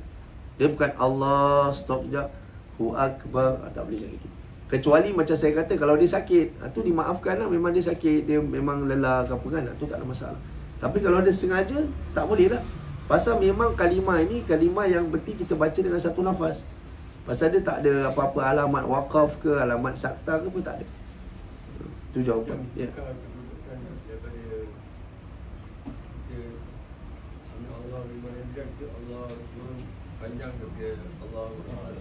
Itu sebenarnya itu takbiratul intiqali, itu bukan takbiratul ihram, tapi tetap mengubahkan makna juga. Tapi cuma takbiratul intiqal, dia tidak syarat kita lafazkan, dia boleh dalam hati. Tapi kalau takbiratul ihram mesti kenalah lafazkan. Imam selalu dia panjangkan Allah. Kalau katakan dia panjangkan Allah, dia punya Allah panjang, itu tidak ada masalah. Itu pasal dia tak sebut kat sini kan. Dia tengok. Kalau kita lihat yang ketiga tu, kalau kita lihat, dia cuma depan aja tak boleh panjang. Dia punya depan tak boleh. Akbar tak boleh. Dengan akbar tak boleh. Tapi dia tak sebut Allahu Akbar, dia tak ada sebut. Pasal situ mat, situ boleh panjang. Jadi kalau itu, kalau terpanjang lebih pun tak ada masalah. Tapi tak boleh tak panjang. Allahu Akbar tak boleh. Pasal situ mesti kena ada sekurang-kurangnya 2 rakaat. Allahu Akbar. Tapi kalau Allahu Akbar tak boleh. Pasal situ memang tempat kena memanjangkan. Kan? Pasal memang kalau kita katakan daripada sudut bacaan selain daripada Al-Quran, bacaan selain daripada Al-Quran, seperti bacaan hadis ataupun syair-syair dan sebagainya, maka kadang-kadang memang dalam daripada sudut mat itu, kalau nak panjangkan lebih tak ada masalah, as long as dia tidak mengubahkan makna. Pasal kadang azan panjang kan, Allah panjang kan dia bacakan, as long as tidak mengubahkan makna, tidak ada masalah, boleh. Pasal hukum tajwid ini 100% ditumpukan kepada bacaan dalam bacaan Quran. Tetapi kalau hadis ataupun berbual bahasa Arab pun tak payah amalkan tajwid. Contoh, nak tanya, nak kata anta, aina anta. Kan? Tapi kalau tajwid kan, kalau aina anta kan nun sukun bertemu dengan ta kan ikhfa. Takkan saya nak berbual Arab aina anta. Pasal kalau saya tak berbual gitu, berarti kau ni berbual Arab tak bertajwid ah. Berbual Arab tak semestinya kena tajwid. As long as makhraj kita betul, benda-benda yang sepatutnya kita buatlah. Tapi tak perlu nak kena ada mat wajib mutasil lah, mat lazim lah, apa semua tak perlu. Dalam berbualan Arab dan juga di dalam membaca hadis. Tetapi kalau dalam membaca Al-Quran, mesti kena baca dengan tajwid, tartil. Warattilil Qur'ana tartila. Bacalah Quran dengan tartil, dengan tajwid. Tapi berbual bahasa Arab tak semestinya dengan baca dengan tajwid. Tapi makhraj itu lain lah. Makhraj penting. Kalau orang Arab ni, kita salah makhraj, diorang tak faham apa kita buat. Pasal diorang memang, pasal bahasa diorang kan. Jadi, dia punya ha, kha, diorang sebut tu keluar pada tempat dia. Tapi bagi kita, kita faham apa kita buat. Tapi dia tak faham. Dia kena tanya lagi, apa yang kita cakap ni, apa yang kita cakap ni. Pasal kita berbual tak tepat makhraj kita. Berbeza. Tetapi untuk nak ada dia punya dengung ke, dia punya ikhfa ke, dia punya iqlab ke, dia punya qalqalah pun tak payah. Kalau berbual bahasa Arab tu tidak perlu sebutkan. Jadi sama juga kalau macam kita kan waktu kita solat tu ataupun azan, kerana kenapa panjang? As long as panjang dia tu kerana dia mengamalkan mat dan tidak mengubahkan makna, tidak ada masalah. Ya. So, kalau zikir lepas solat tu yang Allahu Akbar kan? Ya. Itu pun ikut macam ni juga. Sama juga. Dua nak kena. Ya, sama juga. Allahu Akbar, Allahu Akbar sama. Pasal perkara yang ada mat asli ni kita tak boleh tak adakan dia mat. Kalau 2 harakat mesti 2 harakat, tak boleh kurang. Kalau kita terlebih itu tidak ada masalah. Okay, patutnya 2 kan, tapi kita baca terlebih kan, contoh kan, itu tidak ada masalah. Tapi cuma dekat sini tak ada mat, diorang tak nak tambah mat. Katakan Allahu Akbar, tak ada mat, tapi dia Allahu Akbar. Tak boleh lah. Tak ada mat, jangan kita pandai-pandai mat. Tapi kalau katakan dia mat asli, kita terlebihkan. Sepatutnya kan mat asli 2 rakaat, kita terlebihkan 3 ke 4, itu tidak ada masalah. Itu tidak mengubahkan makna. Tapi kalau tambah huruf, mengubahkan makna. Tambah huruf. Pasal dia kata Allah, dia dah tambah lagi 1 huruf hamzah kat depan. Tu dah tambah huruf, tak boleh. Pasal di dalam lahan, di dalam bacaan tajwid, pembelajaran tajwid, di dalam lahan kesalahan pun ada 2 jenis. Satu lahan yang jali, yang jelas. Satu lahan yang khafi, kesalahan yang tersembunyi. Cuma boleh didetect, diketahui oleh orang yang ahli je. Dia baca ni dengan, dia ada qalqalah tak, ada ikhfa tak, ada idram tak, ada guna dia tak. Ni kita panggil lahan yang khafi, yang tersembunyi. Tapi dia ada lahan yang jali, yang jelas. Macam mengubahkan huruf ataupun mengubahkan harakat. Patutnya fathah dia baca baris bawah, ataupun dia baca dhamma dan sebagainya. Kerana ini mengubahkan makna.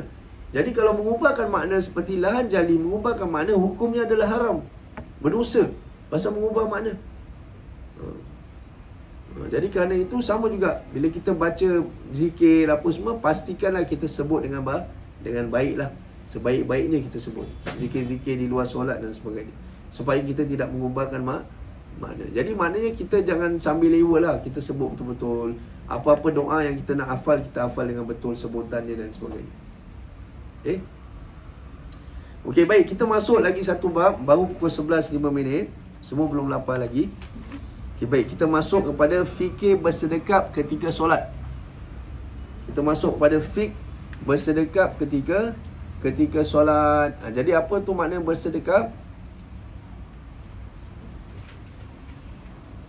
Berarti letak tangan kita ni nak letak dekat mana lah kan?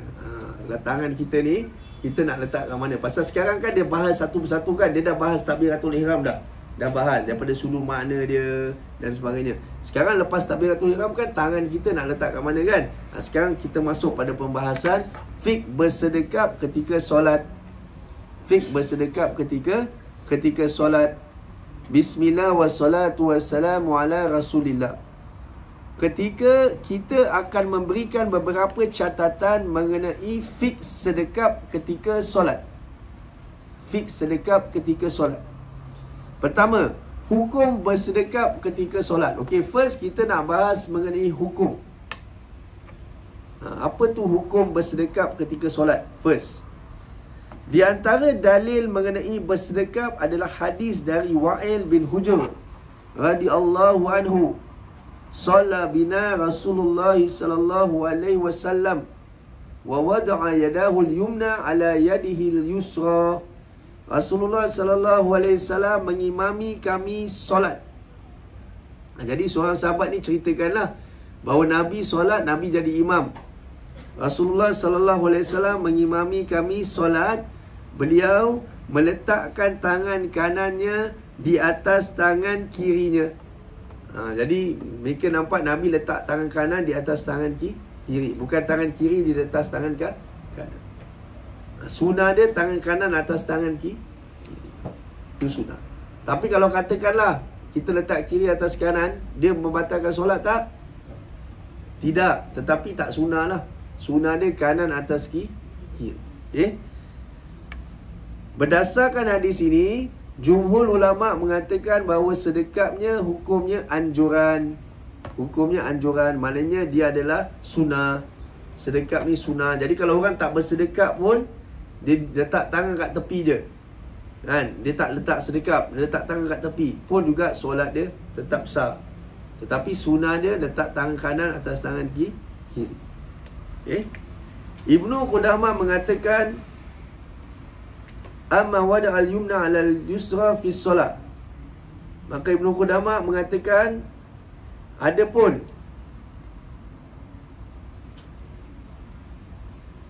bersedekap dengan meletakkan tangan kanan di atas tangan kiri ketika solat. Bersedekap dengan meletakkan tangan kanan di atas tangan kiri ketika solat termasuk sunnah solat, menurut pendapat jumhur ulama. Jadi ini adalah sunnah, bukan rukun. Kalau rukun tak buat, memang tak sah solat kita. Tapi sunnah. Pendapat ini diriwayatkan dari Ali, Abu Hurairah, Ibrahim An-Naqai, Abu Mijlas, Sa'id bin Jubair Al-Thawri Al-Syafi'i. Para ulama Kufah dan Ibnul Munzir menyebutkan bahawa ini pendapat Imam Malik. Dan Ibnul Munzir menyebutkan bahawa ini pendapat Imam Malik. Jadi berarti kalau katakanlah tangan kita tak sihat, tangan kita sakit, kalau kita solat, katakanlah sekejap kita gini, sekejap lagi kita letak tangan kita sakit, tengok, tetap solat kita sah. Tapi sunnah dia kita letak tangan kanan ni atas tangan kiri kita. Okey. Ini yang pertama. Berarti hukum bersedekap, hukum meletakkan tangan kita ke atas dada kita lah. Hukumnya adalah sunnah. Jadi kalau katakan kita sakit tangan pasal kita pergi gym, angkat weight lebih sangat, muscle sakit, ataupun kita goreng mi banyak 3, 4, 5, 6 bungkus sampai tangan lengur, tak ada orang nak tolong kat rumah, nak solat pun tangan dah lengur dah. Besok air raya kan. Jadi maknanya kalau tak letak tangan lah, memang lengur lah tangan aku, dah tak boleh sedekap, tak apalah, letak tangan kat tepi je, solat je, baca Al-Fatihah semua dan sebagainya. Tak mampu nak angkat tangan. Jadi kita tahu hukum lah. Jadi jangan pula tak boleh angkat tangan ni, aku tak boleh solat pasal tangan aku tak boleh angkat. Jangan macam itu, kan? Kita nak tahu hukum dia. Jadi kalau kita letak tangan kita kanan atas kiri, ini adalah sunnah. Kedua, posisi tangan ketika sedekap. Sekarang kita nak tahu posisi dia pula. Apa dia punya posisi dia? Ulama berbeza pendapat mengenai posisi tangan ketika sedekap. Jadi ulama berbeza pendapat mengenai posisi tangan ketika sedekap. An-Nawawi rahimahullah ta'ala menyebutkan secara ringkas perbezaan pendapat ini dalam syarah Sahih Muslim. Jadi ini penerangan Imam Nawawi rahimahullah ta'ala, diterangkan di dalam kitab syarah dia, syarah Sahih Muslim. Pertama, posisi sedekap di bawah dada, di atas pusat. Berarti di bawah dada, di atas pusat dia, di antara sini. Itu posisi yang pertama lah. Jadi tangan kanan atas tangan kiri kan. Jadi kat mana? Dia kata di bawah dada, di atas pusat. Anywhere here, kan? Anywhere, katakan pusat, katakan pusat kat sini, dada kat sini, kat sinilah, kat mana-mana bahagian lah. Ini dikatakan di sisi posisi sedekap di bawah dada, di atas pusat. Ini merupakan pendapat jumhur ulama, termasuk Syafi'iyah, menurut pendapat yang masyhur. Pasal kedua, posisi sedekap di bawah pusat. Pusat bawah. Ini merupakan pendapat Abu Hanifah. Pasal kalau kita pergi masjid macam Masjid Anggulia, Masjid Abu Ghafur, kadang-kadang kan, mungkin wanita tak akan nampak sangat lah. Tetapi lelaki kadang kita nampak, nanti diorang dah takbir, diorang letak bawah sangat. Kat bawah. Jadi ada pendapat dia lah. Ada pendapat. Ini merupakan pendapat Abu Hanifah, Sufyan Ats-Tsauri, Ishaq Abu Ruwaha dan Abu Ishaq Al-Maruzi. Itu ulama Syafi'iyah. Ketiga, posisi sedekap boleh memilih, boleh di atas atau di bawah pusar. Maknanya atas boleh, bawah pun boleh. Ini merupakan pendapat Imam Ahmad dalam satu riwayat, pendapat Al-Auza'i dan Ibnul Munzir. Yang keempat, posisi sedekap di dada, di atas perut. Maknanya tinggi sikit. Ini merupakan pendapat Imam Al-Sindi dan dinilai lebih kuat oleh Al-Bani. Jadi maknanya di atas. Jadi ni ada yang kata di antara sini, ada yang kata di bawah, ada yang kata di antara ni pun boleh, ada yang kata ke atas sikit. Tapi dia punya atas taklah sampai kat sini. Tapi kita nampak kadang ada orang sangat atas kat sini. Ni sebenarnya wallahualam, kita kata tetap solat dia tak batal lah, tetap solat dia sah lah. Tapi dia sebenarnya kalau paling atas kat sini lah, itu paling atas. Jadi keempat, posisi sedekap di dada, di atas perut. Ini merupakan pendapat Imam As-Sindi dan dinilai lebih kuat oleh Al-Bani. Imam As-Sindi bahkan menyimpulkan bahawa hadis yang sahih mengenai posisi tangan ketika sedekap hanya yang menyebutkan di dada, sementara hadis yang lain menyebutkan di bawah dada, statusnya lemah. Jadi kalau katakan di dada ni, menurut pendapat Imam As-Sindi, ini yang paling kuat kat sini, paling kuat. Kalau yang bawah pusat semua, itu semua pendapat yang lemah. Kalau saya sendiri, saya berpegang kat sini. Saya berpegang sama ada kat sini atau kat sini lah, di antara sini lah. Pasal kadang kita punya tangan pun, length kita semua, panjang tangan kita pun tak sama kan. Jadi di antara sini. Tapi kalau bawah pusar itu pendapat yang lemah. Walaupun kita kata ini tetap tidak membatalkan solat. Dan memang ada pendapat, berarti kalau ada orang yang berpegang pada pendapat tu pun, kita tak katakan dia salah lah. Cuma sama ada pendapat kuat ke pendapat tu lemah. Itu saja.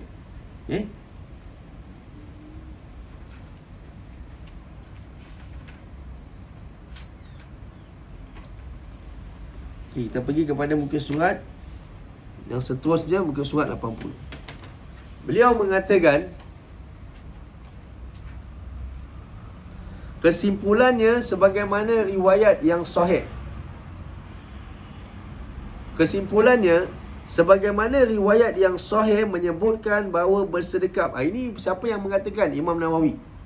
Imam Nawawi rahimahullahu ta'ala mengatakan. Berarti Imam Nawawi memberi kesimpulan. Pasal ada 4 kan tadi kan. Jadi Imam Nawawi kasih rumusan dia, kesimpulannya. Kesimpulannya, sebagaimana riwayat yang sahih menyebutkan bahawa bersedekap itu yang sesuai sunnah dan bukan irsal. Irsal maknanya lepaskan. Pasal ada mazhab yang dia solat Allahu Akbar, dia lepaskan, dia tak sedekap. Tapi kalau sesuai sunnah, lebih sunnah adalah sedekap lah. Jadi berarti sini ada dua. Satu, bersedekap ataupun lepas. Bersedekap ataupun lepas. Jadi dikatakan riwayat yang sahih menyebutkan bahawa bersedekap itu yang sesuai sunnah dan bukan irsal. Jadi sesuai sunnah adalah dia bersedekap. Sebentar.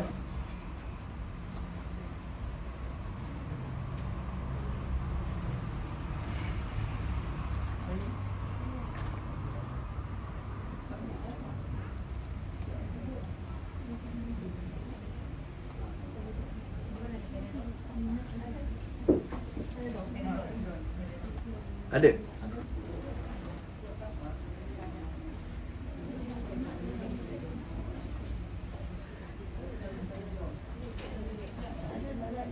Sebentar ya, ada emergency sikit. Okey. Ada air kan?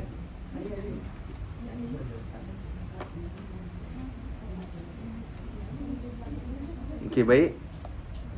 Kita sambung insya-Allah. Syafaqallah, semoga Allah memberi kesembuhan. Baik, kesimpulannya sebagaimana riwayat yang sahih menyebutkan bahawa bersedekap itu yang sesuai sunnah dan bukan irsal. Jadi kalau sesuai dengan sunnah ni, kita bersedekap lah, kita tak lepaskan tangan kita lah. Cuma seperti mana saya katakan, kalau tangan kita sakit ke lengur ke apa, tak ada masalah lah, kita lepaskan.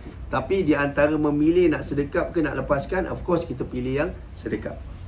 Juga terdapat riwayat yang sahih bahawa tempat bersedekap adalah di dada dan bukan yang lainnya. Tapi kalau mengikut pendapat yang sahih, sedekap ni dekat dada, bahagian dada. Dia bukan bawah pusat ke, bukan kat perut ke, bukan kat tepi pinggang ke, tidak. Ada yang tepi pinggang, dia standby pegang pedang, ada juga. Jadi dia betul-betul dekat dada. Okey, itu yang sesuai dengan hadis yang sahih. Sementara hadis yang menyebutkan bahawa sedekap ketika solat itu di bawah pusar, ulama sepakat statusnya dhaif. Hadis dia lemah lah kalau bawah pusat tu. Tapi tetap kita kata tak membatalkan solat lah, tapi dia letak dekat bawah pusat, itu statusnya lemah. Demikian yang disampaikan oleh Ibnul Hammam yang dinukil dari An-Nawawi, dan beliau mendiamkannya. Okey tak Angka Ahmad? Okey. Ya. Dan pendapat ini yang lebih mendekati sunnah, sebagaimana yang disebutkan dalam hadis dari Wa'il bin Hujr radhiyallahu anhu, "Salaitu ma'a Rasulillah sallallahu alaihi wasallam wa wada'a yadaha al-yumna ala yadihi al-yusra ala sadrihi." Ada hadis kata ala sadrihi, dada dia. Saya solat bersama Rasulullah sallallahu alaihi wasallam, beliau bersedekap di dadanya. Dia tak sebut di pusar ke, di ataupun di perut ke, tidak, tapi dia kata di dada. Jadi kalau mengikut riwayat ini, yang sunnah adalah bersedekap, dan di mana nak bersedekap? Dekat dada. Dekat dada. Jadi sunnah dia lah. Tapi kalau bawah sikit pun tak ada masalah lah. Kalau kat bawah pusat pun kita kata tak batalkan solat, tapi cuma lemah, riwayat dia lemah. Tapi biasa kalau mengikut mazhab Syafi'i, memang kita di dada lah, di bahagian sini lah kalau mengikut mazhab Syafi'i. Ya? Macam mana? Tak adalah markah, tidak. Tapi kita kata sunnah lah, kita dapat hidupkan sunnah Nabi, akan diberi pahala lah. Kalau dekat bawah pusat markah kurang ke tidak, itu saya tak pasti. Tapi cuma kita kata hadis dia lemah. Okey, kita pergi lagi. InsyaAllah nanti kita akan habis siang insyaAllah. Pasal dulu waktu saya ingat lagi, waktu saya mula penawar bagi hati kan, saya rasa macam 2 jam ni tak cukup. Tetap 2 jam. Dulu pun kita buat 2 jam kan, kitab penawar bagi hati. Macam saya rasa macam tak cukup, sekejap dah habis. Tapi sekejap dah habis, dah lepas tahun lebih ni, saya rasa 2 jam ni macam lama dah. Bukan jelak, macam dia punya masa tu Allah kasih barakah. Macam lama dah dia punya 2 jam tu yang pergi. Okey, baik, kita akan teruskan tata cara bersedekap. Cara bersedekap ada 2. Pertama, tangan kanan diletakkan di atas tangan kiri tanpa digenggam. Jadi tangan kanan letak atas tangan kiri tanpa digenggam. Ini sebenarnya kita dah bahas lah. Tangan kanan, tangan kiri, tanpa digenggam. Okey, ini pertama. Sebagaimana keterangan Wa'il bin Hujr radhiyallahu anhu, "La anzuranna ila salati Rasulillah sallallahu alaihi wasallam kaifa yusalli fanazartu ilaihi faqama faqabbara wa rafa'a yadayhi hatta khadhata bi udhunayhi thumma wada'a yadahu al-yumna ala kaffihi al-yusra wa rusri wa sa'id." Saya akan memperhatikan bagaimana cara Rasulullah sallallahu alaihi wasallam. Saya perhatikan beliau berdiri lalu bertakbir dan mengangkat tangannya setinggi telinga. Jadi beliau takbir setinggi telinga lah. Jadi ada 2 lah. Hadis ni kata setinggi telinga, ada juga hadis kata setinggi pundak dia bila dia takbir. Kemudian beliau letakkan telapak tangan kanan di atas telapak tangan kiri di pergelangan dan hasta. Ibnu Hibban dan disahihkan Syuaib Al-Naud, ada gambar. Jadi berarti tak genggam boleh, ataupun dia boleh genggam, ataupun dia boleh genggam sini dekat hasta dia. Jadi 3 cara, sama ada macam ini, ataupun dia genggam macam ini, ataupun dia genggam macam ini. Kalau yang ini tak ada riwayat. Kadang-kadang ada orang solat Allahu Akbar, dia pegang macam ini kan, macam ini kan. Ini tak ada riwayat lah. Kalau yang genggam gini tu sebenarnya pun tak ada riwayat juga. Ni sebenarnya dia combine kan. berarti dia macam gini kan, sepatutnya kan macam gini, ataupun pegang. Jadi dia kata dia nak dua-dua. Nak dua-dua berarti dia gini 3, habis dia pegang macam gini. Dia combine kan. Tapi tidak ada riwayat. Sama ada kita tak genggam, ataupun kita genggam kita punya pergelangan tangan, ataupun kita genggam kita punya dia punya hasta di sini. Dengan tangan kita. Itu saja. Tapi yang macam gini tu sebenarnya lebih kepada mengkombinekan dua lah. Jadi tak ada riwayat lah. Tapi tetap kita kata tak membatalkan solat lah. Jadi yang sunnah dia sama ada tak genggam, ataupun genggam pergelangan, ataupun genggam perlengangan dengan tangan kita kat sini. Ini 3 cara. Jadi seperti ditunjukkan pada gambar berikut. Kedua, telapak tangan kanan menggenggam tangan kiri. Telapak tangan kanan menggenggam tangan kiri. Ini berdasarkan hadis juga. Dari Wa'il bin Hujr radhiyallahu anhu, beliau berkata, ra'aitu Rasulullah sallallahu alaihi wasallam idza kana qa'iman fi salati qabada bi yaminihi ala shimalih.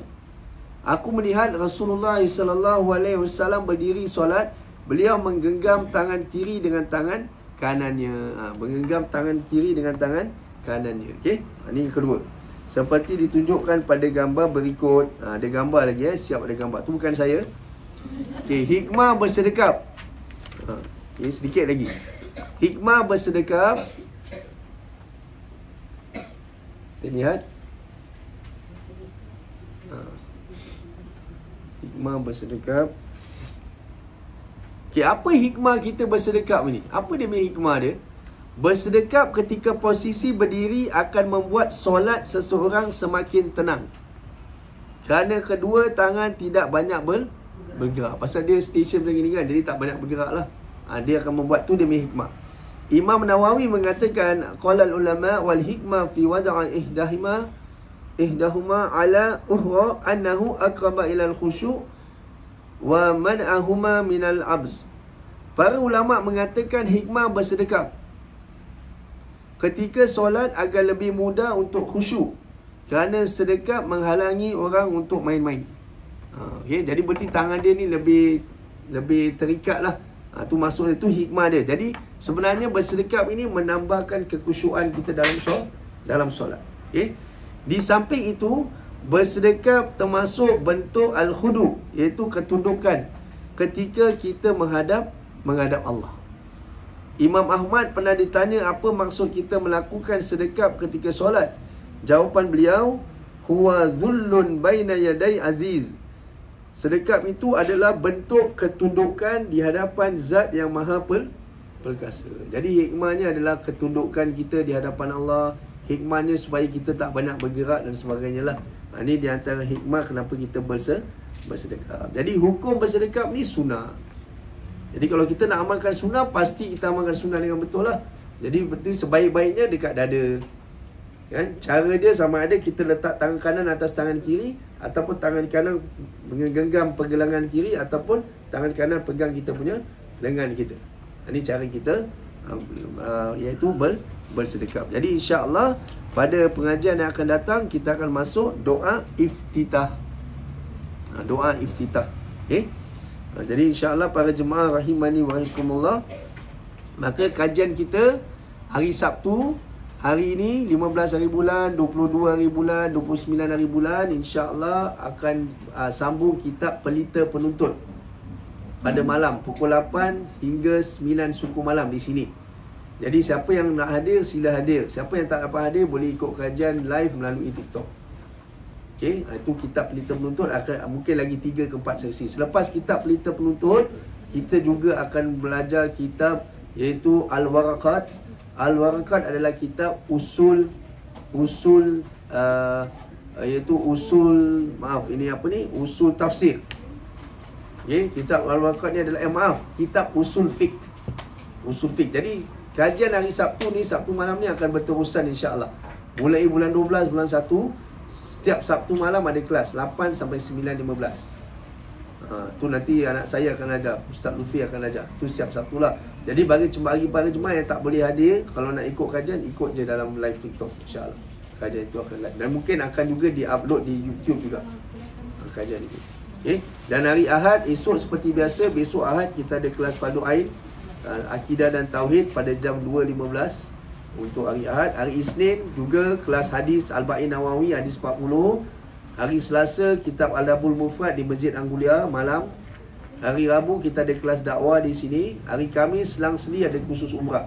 Hari Khamis selang seli. Dan Jumaat kelas Fardu Ain di Muhammadiyah Health and Care Corner di Blok 10 Yunus Crescent lah. Jadi para jemaah yang mana yang boleh hadir, yang tidak boleh hadir boleh ikut kajian secara online silakan. Dan boleh beritahu juga kepada keluarga dan juga rakan-rakan sahabat-sahabat yang ada, insya-Allah. Semoga Allah SWT merahmati dan menerima majlis kita. Amin ya rabbal alamin. Subhanakallahumma wa bihamdika asyhadu an la ilaha illa anta astaghfiruka wa atubu ilaik. A'udzu billahi minasyaitonir rajim. Bismillahirrahmanirrahim. Wal asri innal insana lafi khusrin illa alladziina amanu wa 'amilus solihati wa tawassaw bil haqqi wa tawassaw bis sabr. Assalamualaikum warahmatullahi wabarakatuh.